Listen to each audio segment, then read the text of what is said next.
जय श्री कृष्णा। कैसे हैं आप लोग? फ्रेंड्स, आज हम चर्चा करने जा रहे हैं कलयुग के सम्राट राहु की। क्योंकि राहु का पावर जो है, राहु की शक्ति जो है, बहुत ज़्यादा बढ़ने जा रही है। क्योंकि राहु बहुत ही महत्वपूर्ण प्लेनेट है। जैसे कि हम सभी लोग जानते हैं, पूरा शरीर जो संचालित होता है उसको संचालित करने का कार्य करता है मस्तिष्क। और मस्तिष्क पर किसका प्रभाव होता है? राहुदेव महाराज का। पूरे शरीर में एक ऐसी चीज होती है जो कि राहु के नियंत्रण में होती है, और पूरा शरीर उसके नियंत्रण में होता है। आप एक उंगली भी नहीं हिला सकते जब तक आपका मस्तिष्क आपको दिशा निर्देश देता नहीं है। राहु जो कि आपके द्वादश भाव में बैठे हुए हैं, धन के एक दूसरे भाव को, यानी देखिए, धन आगमन का एक भाव होता है जिसे कि हम लाभ भाव जानते हैं, और धन जाने का एक भाव होता है जिसे कि हम व्यय भाव मानते हैं। और व्यय भाव में ये राहु का बैठना आपके लिए किस तरीके की स्थितियों को उत्पन्न करने जा रहा है। जैसे कि हम सभी लोग जानते हैं, प्रत्येक व्यक्ति अपने अनुकूल माहौल में, व्यक्ति हो कोई भी हो, अनुकूल माहौल में बहुत अच्छे प्रभाव देता है, काफ़ी प्रसन्नचित रहता है। किंतु जब उसका प्रतिकूल माहौल होता है, वहाँ पर क्या होता है, उसके अंदर एक इरिटेशन बना रहता है। एक ऐसी प्रवृत्ति अंदर से उसको बेचैन करती रहती है, जिसकी वजह से वो अच्छे कार्य नहीं कर पाता। अब क्योंकि राहु का पावर बढ़ने जा रहा है, और इस बढ़ते हुए पावर के साथ राहु काफ़ी प्रसन्नचित होते हुए, क्योंकि द्वादश भाव यह राहु का विशेष स्थान है। इस स्थान पर राहु क्योंकि विदेश के कारक होकर विदेश के भाव में बैठना, कोर्ट कचहरी के कारक होकर कोर्ट कचहरी के भाव में बैठना, साथ ही साथ आपके व्यय को नियंत्रित करना, आपकी चिंताओं को समाप्त करना, क्योंकि ये भाव है आपकी नींदों का। और आपकी नींदें, अगर देखिए कोई भी परेशानी होती है, सबसे पहले प्रहार कहाँ पर होता है कि आपकी रातों की नींद खराब हो जाती है, आपको अच्छी सैया नहीं प्राप्त होती है, आप यहाँ वहाँ जहाँ सोने के लिए बाध्य हो जाते हैं। ये जो अवस्थाएं उत्पन्न होती हैं, जीवन में आपको सरवाइव करने के लिए काफ़ी ज़्यादा मशक्क़त करनी पड़ती है। किंतु देखिए, राहु के पास 3 दृष्टियाँ भी हैं। 1, 2, 3, सबसे महत्वपूर्ण भाव। अब देखिए, चूँकि राहु के जस्ट सामने केतु महाराज होते हैं। अब केतु को क्या माना जाता है? विरक्ति मानी जाती है। और केतु जब विरक्ति होते हैं जिस भाव में, यानी डिटैचमेंट, जिस भाव में ये डिटैचमेंट देते हैं, व्यक्ति उस भाव से संबंधित उदासीन रहता है।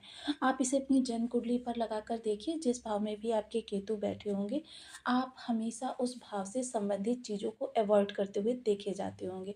कि मतलब उस भाव से संबंधित जो कार्य होते हैं, जो संबंध होते हैं, चले तो ठीक, नहीं चले तो भी ठीक, आपके ऊपर उनका कोई विशेष प्रभाव नहीं पड़ता।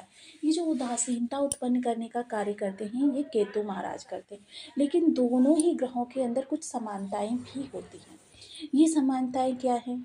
अब देखिए, जैसे कि किसी भी भाव से संबंधित रहस्य बनाकर रखना, अचानक का कारकत्व। अब वैसे तो मेरा अगर दृष्टिकोण देखा जाए, तो राहु से बड़ी निगेटिविटी उत्पन्न करने का कार्य करते हैं केतु महाराज। केतु महाराज जो निगेटिविटी उत्पन्न करते हैं, उसमें देखिए विशेषता क्या होती है। क्योंकि राहु भ्रम के द्वारा, संशय के द्वारा, कि आपके मन में जब भी कोई कार्य करने जाते हैं कि फलां व्यक्ति मेरे कार्य में अड़चन डाल सकता है, वह व्यक्ति हो सकता है अधिकारी दस्तखत ना करे, या फिर हो सकता है मेरे सामने धन की समस्याएं आ जाएं। इस तरीके के भ्रम संशय आपके मन में बने रहते हैं, और आप क्या होता है कि उस कमी की पूर्ति के लिए प्रयास आरंभ करते रहते हैं। फलतः जब आप प्रयास करते रहते हैं तो संभव है वो कार्य पूर्ण भी हो जाए।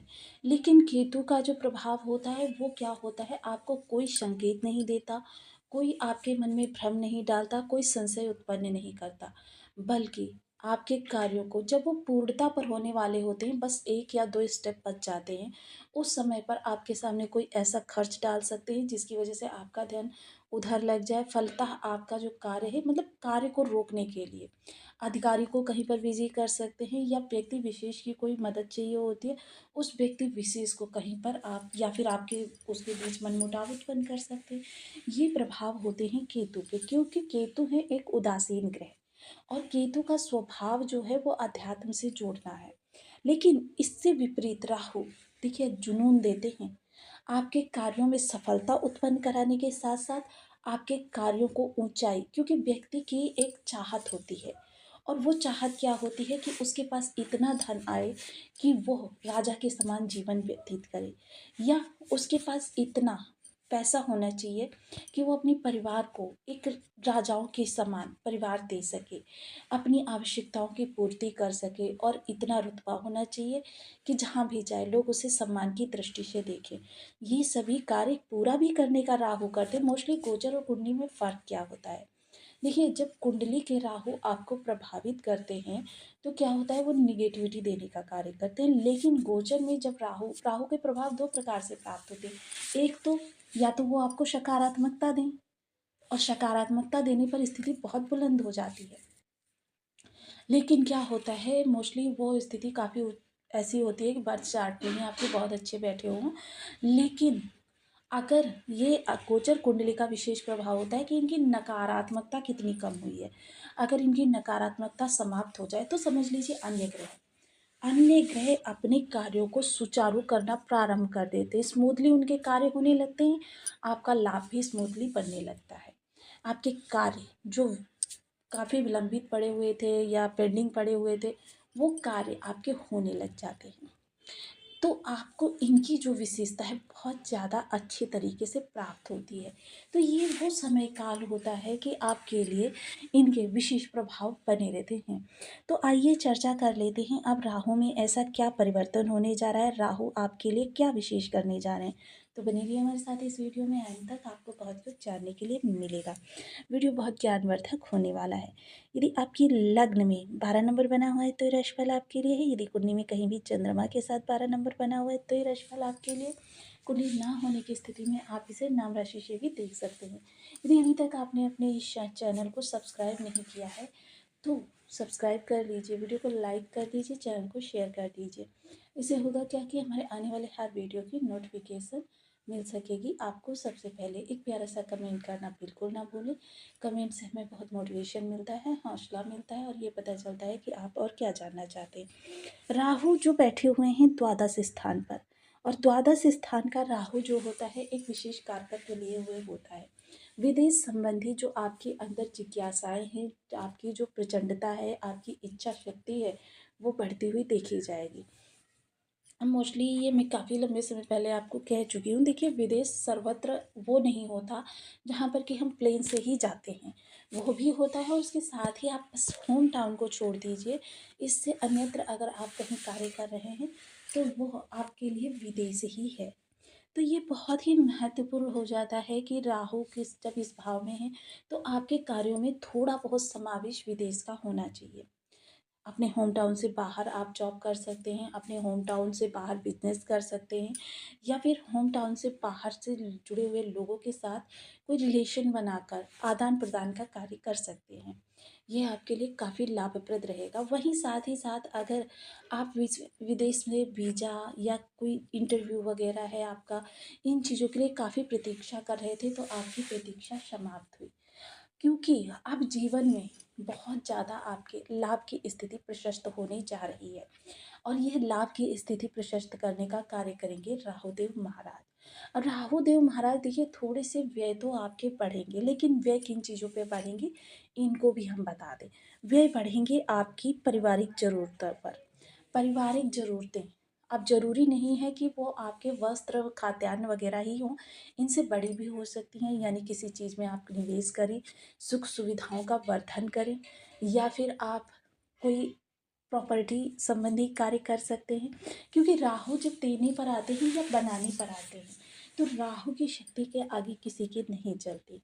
क्योंकि जैसा मैं पूर्व में बता चुकी हूँ कि राहु जो हैं वो एक विलक्षण स्थिति का निर्माण करते हैं, और वो स्थिति क्या होती है कि राहु उस भाव के लिए इतनी प्रचुरता में धन आपके पास पहुंचा देते हैं, आपकी बुद्धि को इतनी चतुर बना देते हैं अपने भाव से संबंधित, कि व्यक्ति बिना प्रयास के काफ़ी चीज़ों को प्राप्त कर लेता है। उसके अंदर इतनी ज़्यादा पावर होती है, इतनी समझ होती है कि वह काफ़ी कुछ ऐसा कर जाता है उस भाव से संबंधित कि अन्य व्यक्तियों को जिसे सोचने में वर्षों का समय लगता है।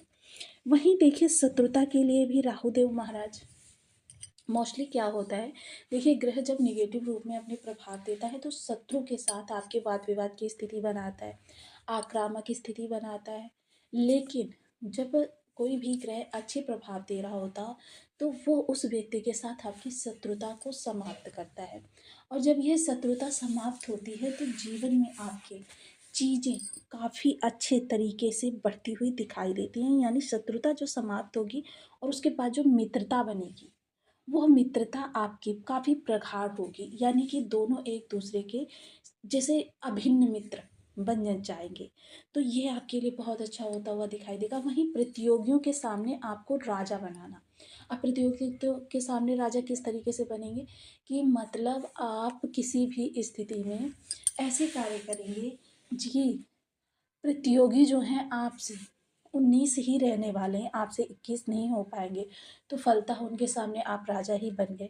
तो ये जो स्थितियाँ आपके लिए बन रही हैं, ये बहुत ही उत्तम बन रही हैं, जो आपके जीवन को, आपके कार्यों को दिशा-दशा दोनों ही प्रदान करती हुई देखी जाएँगी और आपके लिए लाभ की स्थिति प्रशस्त होती रहेगी।